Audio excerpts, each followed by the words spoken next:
శౌర్యం, శాంతం, సమరం అంటూ CM Chandrababu, deputy CM Pawan Kalyan, మంత్రి నారా లోకేష్ కలిసి నడుస్తున్న ఫోటోకి ట్యాగ్ లైన్లో పెట్టి సోషల్ మీడియాలో ట్రెండింగ్లోకి తెచ్చారు. ఏపీలో శ్రీశక్తి పథకం ప్రారంభమైన సందర్భంగా ముగ్గురు నేతలు ఆర్టీసీ బస్సులో ప్రయాణించారు. ఈ కార్యక్రమంలో ముగ్గురు నేతలు కలిసి ఉన్న ఫోటోలు బాగా హైలైట్ అయ్యాయి. బస్సు ప్రయాణం కూడా సరదాగా సాగింది.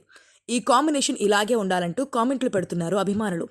పవన్లోని శౌర్యం, చంద్రబాబు శాంతం, లోకేష్ సమరోత్సాహం గురించి అభివర్ణిస్తున్నారు. ఉచిత బస్సు పథకం ప్రారంభోత్సవంలో ముగ్గురు నాయకులు ఎక్కిన బస్సులో సరదా సంభాషణ చోటు చేసుకుంది. బస్సు ఎక్కగానే సీఎం చంద్రబాబు కండక్టర్కి డబ్బులిచ్చి టికెట్ తీసుకున్నారు. ఆ తర్వాత పవన్ కళ్యాణ్ కూడా టికెట్ కోసం డబ్బులు ఇవ్వబోయారు. ఆయన్ను మంత్రి నారా లోకేష్ వారించారు. తనతో పాటు సీఎం చంద్రబాబుకి, డిప్యూటీ సీఎం పవన్ కళ్యాణ్కి, బీజేపీ రాష్ట్ర అధ్యక్షుడు మాధవ్కి టికెట్లు తానే తీస్తానన్నారు. కండక్టర్కి డబ్బులు ఇచ్చిన లోకేష్ సీఎం డిప్యూటీ సీఎం ఇచ్చిన డబ్బులు వారికే వెనక్కి ఇప్పించేశారు.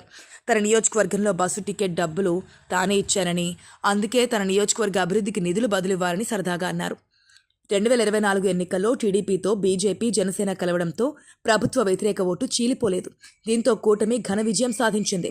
ఈ గెలుపుకి ప్రధాన కారణం కూటమి ఐకమత్యంగా ఉండడం. భవిష్యత్తులో కూడా ఈ ఐకమత్యం కొనసాగాలనేది మూడు పార్టీల ఆకాంక్ష. అయితే పరిస్థితులు అందుకు అనుకూలంగా ఉంటాయా లేవా అనేది ముందు తేలిపోతోంది.